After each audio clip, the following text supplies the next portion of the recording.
um pouquinho diferente. Tá com cara de viver jornalismo? Pode, mas não é. É o nosso salão aberto, eu sou a Patrícia Alves, eu sou Sabrina Galdino, e nós estamos aqui para esse salão aberto para nós falarmos um pouquinho mais sobre gerenciamento de crise. É um tema que é recorrente, né? Sempre, muito importante.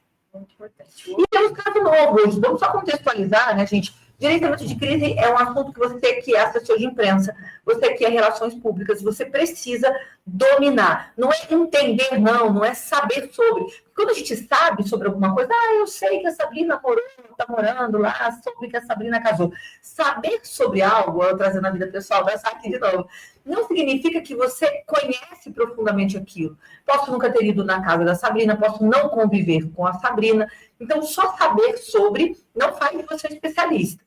E a assessoria de imprensa é algo que a gente fala sempre aqui para vocês, você precisa dominar essa prática. E todo assessor também precisa entender sobre gerenciamento de crise, né? Cada vez mais, né? Dominar, gente, coloca essa palavra aí no seu caderninho. Eu domino a assessoria, o gerenciamento de crise, eu domino o mapeamento de risco, eu sei fazer isso, eu sei propor isso para o meu cliente, e se ele topar, eu consigo fazer. Você precisa fazer essas perguntas para você. Se você quer algumas coisas, né? Primeiro, se você quer realmente ser um profissional, uma autoridade no mercado, se você quer se diferenciar, inclusive, né, sabe? Você imagina um assessor de imprensa que fala, olha, nós vamos fazer um mapeamento de risco aqui da tua empresa ou do teu negócio. Você já começa a ficar realmente uma autoridade e se diferenciar. E vamos falar um pouquinho, então, sobre mapeamento de risco, porque, sobre gerenciamento de crise, porque tivemos um babadinho novo essa semana, Sabrina. Toda vez que a gente abre as notícias, a gente encontra. Vamos só fazer um parênteses aqui, não que esse gerenciamento de crise, gente, seja o mais sério da semana e nem o mais importante, porque, na verdade, é uma grande bobagem, né, eu acho. Eu não sei nem se a gente poderia, enfim, se é o ideal, mas o que eu quero que vocês percebam com esse exemplo que nós estamos trazendo? Gente, se você trabalha com um profissional, se você tem um cliente, um atleta, um artista, um influencer, em algum momento pode ser que ele faça algo que não dê muito bom, né? Que não seja muito bom. Com a internet as coisas correm mais rápido. Qualquer coisa que você fala, uma atitude que tem em um evento vai virar uma crise. É isso aí. E aí, esse tema que a gente vai trazer para vocês, eu quero que vocês observem algo interessante, que para que não houvesse o gerenciamento de uma crise, esses profissionais teriam que ter passado, essa situação poderia ter passado por um mapeamento de risco. Ficou curioso? Ficou curiosa? Então, vamos embora. A Sabrina vai contar para a gente quem é que nós trouxemos. Qual é a crise? Essa semana um barraco, meu amor. Um barraco aí da Juju Ferrari com a Andressa Urach. Ali, né, tem um vídeo até elas estão numa festa, né, do empresário da Andressa Urach. E aí tem uma briga ali, elas já não se dão bem, tem esse detalhe. Mas nessa briga aí, eles estão no lançamento de um bet, de um site de apostas. Mas já tinham tido uma briga antes na festa do empresário, né? Foi isso em outubro, né, de 2024, tem até um gente aqui falando da festa. E aí, em outubro, elas tiveram uma briga relacionada na festa ali da Juju. A Juju, né, na verdade, foi expulsa dessa festa da Andressa. E aí, voltaram de novo a ter essa treta agora nessa outra festa aqui.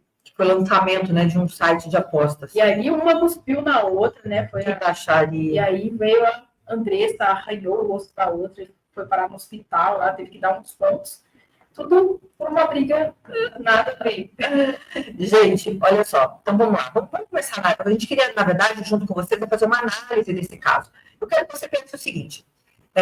Eu sempre gosto de pensar quem poderia ter pensado nisso, quem poderia ter evitado esse barraco. Se é que elas querem evitar esse barraco, né? Então, aí, mas esse é um outro assunto. Pelo que nós entendemos aqui, elas não têm assessoria de imprensa, né, Sabrina? Não, a gente foi buscar, nenhuma das duas tem assessoria de imprensa. Mas já tiveram. Parece que uma delas já teve. A Andressa Urach teve, mas lá atrás, quando ela participou do Miss Bumbum, lá atrás. Sim. Então, vamos lá. Primeiro que elas não têm assessoria de imprensa, que já é um grande problema para duas pessoas. Né? Então, tem teria que ter um assessor de imprensa ajudando, coordenando. Gente, porque o que faz um assessor de imprensa? Trabalha imagem, reputação e marca. As pessoas hoje confundem o assessor de influ com o assessor de imprensa. O assessor de influ é o que vai garantir, por exemplo, ou que vai ajudar que você seja convidado para uma festa como essa, por exemplo. Né? Que você faça publi, que você, né, publi de produtos, que você seja convidado para festas. Quem ajuda nesse trabalho é o assessor de influ. Agora, quem trabalha a tua imagem na imprensa, quem propõe pautas, quem você estando na festa vai avisar a imprensa que você está lá e vai tentar marcar entrevistas para você, quem faz isso é o assessor de Imprensa. Então, a primeira coisa que é importante que vocês entendam, são atividades diferentes. Eu vou falar aqui, se eu puder dar os meus 2 centavos, meu 1 centavo de Pix, está na moda, né, agora no Brasil, se eu puder dar o meu 1 centavo de Pix para você, o que está acontecendo? Hoje, as celebridades ou as subcelebridades, elas acham que tendo um assessor de influenciador, um assessor de influ, não precisa mais da figura do assessor de imprensa. Isso é uma grande de uma bobagem. Que as pessoas estão confundindo, né?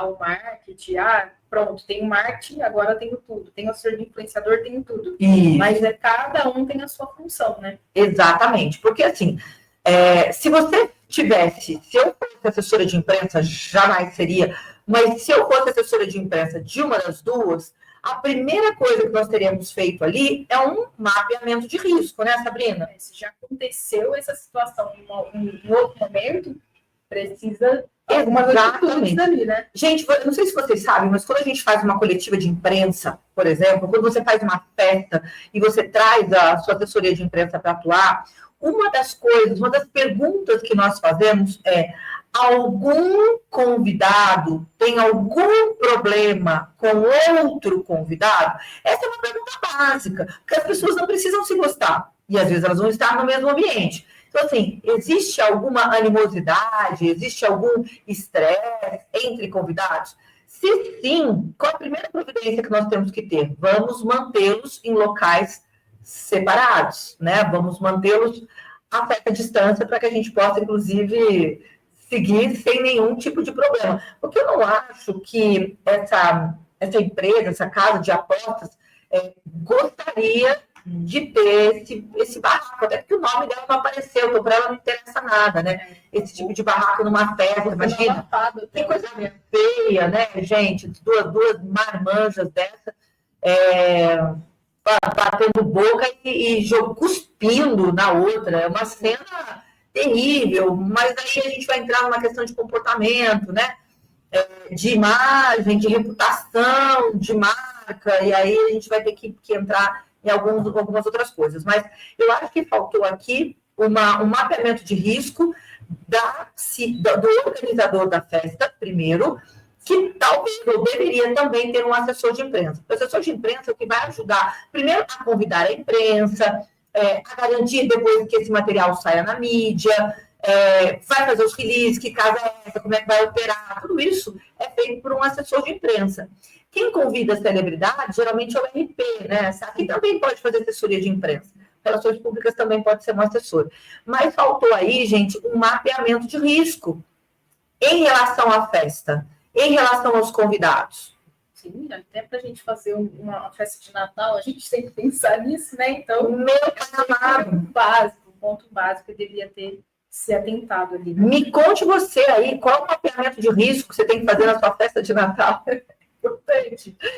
Importantíssimo, né? Para evitar que você saia, todo mundo acorde na delegacia, né? Passa a noite de Natal, a noite de Ano Novo na delegacia. No meu casamento tive que fazer Teve que fazer mapeamento de risco. Gente, olha o que é ser uma assessora de imprensa, né? A pessoa, olha, não, gente, isso é maravilhoso, esse exemplo. E quando a pessoa é assessora de imprensa, né, no nível da Sabrina, ela já pensou no mapeamento de risco para o casamento dela. Olha que ponto nós vamos. Separar umas mesinhas ali, que senão ia dar problema. Será que era minha? Não.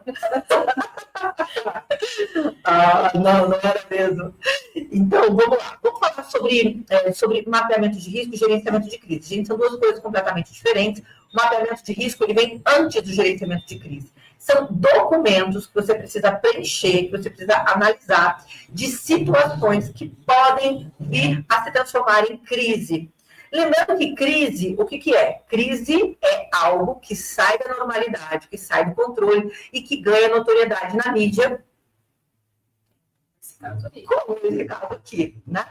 Então, quando você faz um mapeamento de risco bem feito, você evita ou você posterga, né? Você adia a necessidade de fazer um gerenciamento de crise, porque é muito melhor para a tua imagem ou para a imagem do teu cliente um mapeamento de risco que evite que aquilo aconteça, né? Do que você ter que depois sair correndo, como a gente diz uma expressão popular, ficar correndo atrás do rabo, né? Feito cachorro, para tentar resolver um problema que você poderia ter sido evitado. Esse é um problema que poderia ter sido evitado? Sim. Como, Sabrina? Vamos ajudar a galera aqui. Acho que desses pontos que a gente falou, né, de ter analisado, a gente já tinha algum conflito. Isso, já faz essa análise aí. Um pouco separado as pessoas, não colocar perto, uma mesa perto, né? A mulher acabou lançando. Exato. Eu, no caso, neste caso específico, sabendo que elas são barraqueiras, né, e que elas provavelmente poderiam protagonizar uma cena dessa, você viu que tem um segurança ali do lado, né? Eu queria deixar um segurança só cuidando das duas. Primeira coisa que eu faria, já naquele momento que uma estava dançando, né, e estavam se provocando, eu já teria separado e abortado esse clima ali mesmo. Olha, eu sinto que o clima de vocês aqui é hostil, vou pedir para que vocês se separem ou vocês sejam retiradas da festa. Gente, convidado do carro, tem que sair da tua casa. Alguém se convida alguém para a tua festa de Natal. Aí as pessoas ficam lá, se brigando, né, olhando feio uma para outra. Vai dar problema, gente. Vai dar problema. Tem que chamar o segurança e dizer, você vai cuidar só dessas duas fofoletes. E além disso, né, Patrícia, o que será que mais poderia ser feito ali? Eu acho que, nesse caso específico, a gente tem que pensar assim, do ponto de vista de quem, né? Porque, ao que me parece, nenhuma das duas, por uma série de motivos, estão muito preocupadas com a imagem. Reputação e marca. Sim, certo? Não me parece que elas estejam preocupadas com isso. Então, aqui eu penso muito mais no patrocinador, em quem está promovendo essa festa, que eu acho que é o grande interessado em fazer com que essa festa seja um sucesso. Uma coisa que eu faria, mas aí é rever quem são os convidados que eu quero, né? Quem são as pessoas que realmente vão trazer, porque aqui, né, como é um site de apostas, eu acredito que elas tragam muitos clientes, né, para esse site de apostas. Acho que esse é o motivo por elas terem sido convidadas. Então, assim, se é inevitável que ambas sejam convidadas, eu acho que minimamente fazer um mapeamento de risco desses convidados.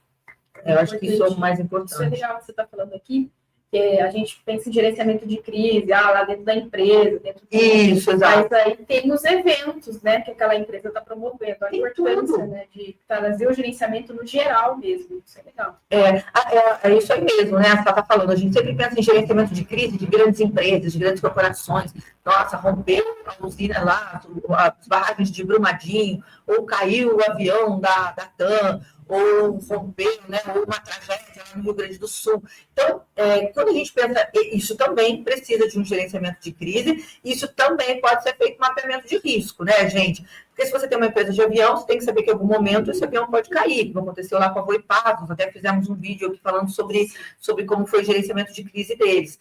Então, mas isso não é a realidade de todas. Quantas grandes empresas nós temos hoje? Essas certamente estão fazendo isso. Eu quero que você, assessor de imprensa, e você, RP, saiba fazer a análise, né, o gerenciamento de risco, o mapeamento de risco e gerenciamento de crise do teu cliente. E qualquer cliente pode ter esse tipo de problema.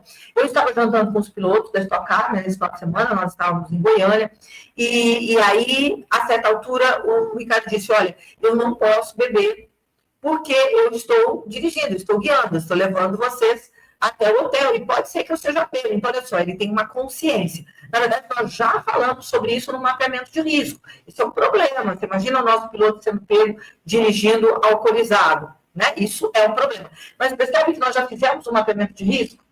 e que nós já detectamos que isso pode ser um problema para ele, é um problema para todo mundo, mas o que dirá para um piloto da Stock Car, um piloto de alta performance, que está ali na cidade disputando, né? Venceu, inclusive, ficou em segundo lugar na segunda corrida. Então, assim, eu não posso ter o nome do Ricardo, nem do Daniel, associado a esse tipo de problema. Agora, já fizemos essa detecção e já temos um procedimento. Existe uma técnica, né, para fazer tudo Existe. isso, e que é aplicada em grandes empresas e em pequenas também. Pequenas. Isso é legal. Exatamente. A primeira coisa que a gente precisa fazer, só para dar um spoiler aqui, gente, o que vocês precisam fazer? O mapeamento de risco. Você divide o seu cliente, né? Você pega o seu cliente e você começa a levantar quais são os problemas que poderiam trazer um risco, né, um problema para a imagem dele, obviamente primeiro relacionado à profissão. Então, no caso do Ricardo, né, seria atropelar alguém, se ele for pego dirigindo bêbado, se ele sofreu um acidente na pista e vier a falecer, ou se ele sofreu um acidente na pista e vir a machucar alguém, ou então, assim, eu todas as questões, todos os perigos que podem acontecer com ele, primeiro relacionado à profissão. Depois eu vou buscar as questões pessoais. Como ele é, qual é o temperamento dele, quais são as pessoas que estão em torno dele, que não é o caso dos meus, mas a gente sabe que às vezes o profissional ele é incrível, mas ele tem uma esposa que é problemática. Ou a profissional é incrível, mas ele tem um esposo ciumento. Lembra que nós tivemos um caso meu Deus, daquela moça que apanhou do marido, apanhava do marido, uma atleta olímpica, um caso aí, até eu a conheci, enfim, e eu me lembro que quando nós a levamos num evento da Mitsubishi, a gente está tentando levar num evento da Mitsubishi, estava no auge essa questão de que ela estava com um marido violento e que ela sofria violência doméstica, ela tinha apanhado dele, enfim. Então, aí o que acontece? Se você não era nossa atleta, nós estávamos convidando ela para o nosso evento, mas você pensa que às vezes um problema pessoal, problema familiar, ele acaba trazendo, né, malefícios até para a sua vida profissional. Porque como é que eu posso colocar como embaixadora da minha marca uma profissional que está num relacionamento tóxico, que tem um marido violento, mas que não sai dessa relação, que não busca ajuda, né, por a questão que seja. Então, assim, isso atrapalha, gente, a sua vida pessoal. A sua vida pessoal também atrapalha a sua vida profissional, né? Sim. Nós tivemos recentemente, né, aquele caso da G4, né, do coordenador lá, coordenador da G4, né, que ele fez lá, rede pessoal, na rede social, no Stories, ele disse que ele não gostaria de estar casado com uma CEO, né? É isso? Que ele não gostaria de colocar uma CEO mulher na empresa dele. Não, que ele não gostaria de estar casado com uma CEO. Deus me livre uma CEO. Deus me livre, assim, que ele achava, enfim, então, assim, sofreu várias sanções, perdeu vários contratos. E você pensa que é uma pessoa, aparentemente, bem lúcida das coisas, mas não teve ali um gerenciamento de crise, não teve ali um mapeamento de risco. Porque, gente, no momento que nós estamos falando de igualdade de gênero, que nós temos aí a agenda, que temos uma série de coisas acontecendo, as mulheres há anos lutando pela sua soberania, pelo seu empoderamento.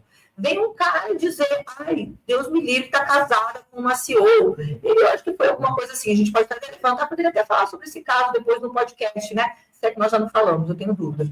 Não falamos, né? Então, assim, mas ele fala, mas é a minha opinião na minha rede pessoal. Não é, gente. Nada mais é pessoal. Tudo aquilo que você coloca na sua rede, ele se torna público. Se ele é público, ele afeta a sua vida de forma pública. Né? E dá demonstrações de quem você é, como você pensa. Quando a gente pega, por exemplo, esse caso das duas aí, dessa Juju e dessa Buraque, dessas duas barraqueiras, então o que a gente percebe? A gente consegue fazer um raio-x de imagem, reputação e marca delas, né? Como é que elas se posicionam. Porque se você tem coragem de ir numa festa como convidada e se comportar dessa maneira, não está muito preocupado com imagem, reputação e marca. Mas, se quiser, poderia ter um trabalho bacana de assessoria de imprensa para trabalhar a imagem, reputação e marca, desde que, de fato, isso seja verdadeiro. Sim. Mas ali vai dar Ia dar um trabalho mesmo. É isso aí. Agora, eu pergunto para você, você está preparado, você está preparada para fazer um mapeamento de risco do seu cliente? Isso é muito importante, né, Patrícia? A gente sai da faculdade ali sem saber nem fazer assessoria de imprensa. Imagina um gerenciamento. Que dirá gerenciamento de crise. Então, verdade. nós temos até um convite para eles, né, Sá? Vamos aproveitar e falar da nossa Black Friday. A gente está com a Black Friday aí até o dia 30, né? Até o dia 30 chama Black Sem Crise. Por que será? Que aí você vai aprender o gerenciamento de crise nível especialista. Especialista, tá, gente? O gerenciamento de crise avançado, ele já muitas vezes nós até damos, né, esse gerenciamento de crise básico para vocês, mas o gerenciamento de crise básico é só para você entender o que é o gerenciamento de crise, a diferença de gerenciamento de crise para mapeamento de risco, e traz algumas coisas, algumas atividades que você pode, já algumas medidas que você pode tomar em relação a isso. Mas gerenciamento de crise avançado são modelos de documentos, como, por exemplo, quando acontece uma tragédia, quem você vai acionar, quem vai falar, quem é o porta-voz. Então, aconteceu uma crise, você rapidamente tem que acionar esse comitê de crise e começar a colocar em prática aquilo que já foi desenhado. Eu brinco que é como você precisa ter um colchão para cair, que em algum momento todos nós vamos cair, né? Sim. Sei lá, gente, o deslize, ele é humano. Sim, a gente estava até falando sobre isso, né? Que todos nós cometemos um deslize, mas em algum momento vai ser gerenciado, isso é muito importante. Principalmente para a gente que é profissional da comunicação, tem que estar preparado para fazer o gerenciamento de crise. E o nosso curso, gente, como ele é especialista, você tem acesso a uma série de documentações, o preço normal dele é R$ 764. Isso. E aí, eventualmente, nós fazemos algumas promoções por R$ 364. Mas durante a Black Friday, ou seja, até o dia 30 agora de novembro, ou seja, está acabando, nós estamos fazendo ele a R$ 99,90. Gente, menos de R$100. Isso é. Crise vai ser se não buscar. Gente. Crise você vai ter no dia 1º. No dia 1º você vai ter crise, gente, porque ele vai voltar para o preço normal, tá? E além de você estar preparado como especialista, você pode oferecer esse serviço depois para o mercado. Né? Sim, é verdade. Também ali no curso a gente fala sobre isso. Porque assim, gente, você pode pensar assim, mas será que as pessoas vão me contratar para fazer gerenciamento de crise? Na verdade, o seu foco não tem que ser gerenciamento de crise. O seu foco tem que ser mapeamento de risco. Olha que bacana. Você tem que chegar para a empresa e falar assim, olha, eu sou um profissional de imprensa, sou um assessor de imprensa, sou uma assessora de imprensa, e uma das atividades é fazer mapeamento de risco para evitar que você tenha que fazer gerenciamento de crise. E eu dei uma olhada no teu negócio e existem alguns pontos que a gente chama de pontos sensíveis, né, Sá?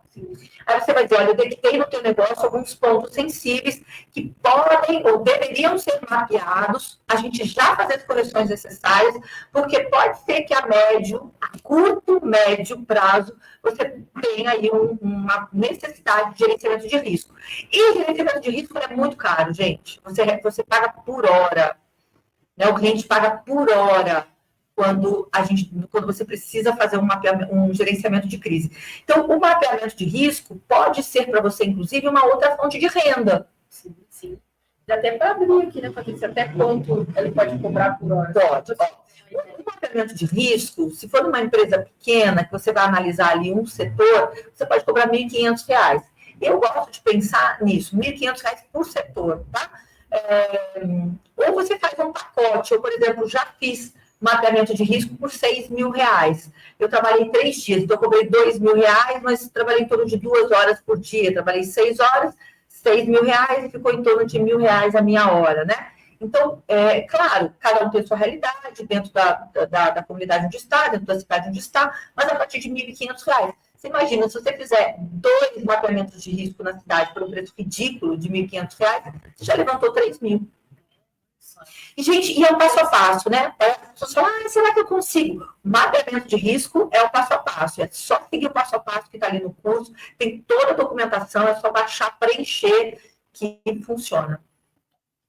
Então, é isso, gente. Então, entenderam a importância de você entender sobre o gerenciamento de crise? Porque, nesse caso, não é o seu cliente, mas pode ser que um dia venha a ser. E por uma situação talvez até ridícula como é. Ridícula! Pode ser, sim. É isso aí. Eu só queria também deixar o recado, né, para que eles, Bora. para poder, né, se você quer participar, quer comprar esse gerenciamento de crise, pode clicar no link aqui abaixo na descrição desse vídeo, ou também ir lá no nosso Instagram, né, colocar crise lá, que você vai receber também o link aí. Em qualquer post, tá? Pode ser, qualquer coisa. Tá, escreve crise e a gente vai mandar. E dentro dessa página que você vai abrir, tem todo o conteúdo programático, tá? Tem toda a ementa do curso de gerenciamento de crise especialista. Não é o básico, não. É o especialista. Combinado? Bom, a gente fazer o meu aulão aberto assim, hein, Sabrina? Legal. Vocês gostaram? Aí, Coloca aqui pra gente. E ficou mais divertido o nosso aulão aberto aqui. Comigo e com a Sabrina. Ah, gostei. Ficou bem cara do nosso podcast. A gente vai voltar com ele aí. Vamos voltar. Segunda? Segunda-feira estamos aí. 4 horas? 4 horas da tarde. Fechou? Fechou. Combinado? Combinado. Combinado. Então, segunda, 4 horas, o nosso TV de jornalismo Pode. ao vivaço para você que está aí nos assistindo hoje. Obrigada, Deus abençoe. Que seja uma terça-feira linda, iluminada, que você possa realmente conquistar tudo aquilo que você precisa, profissionalmente e financeiramente.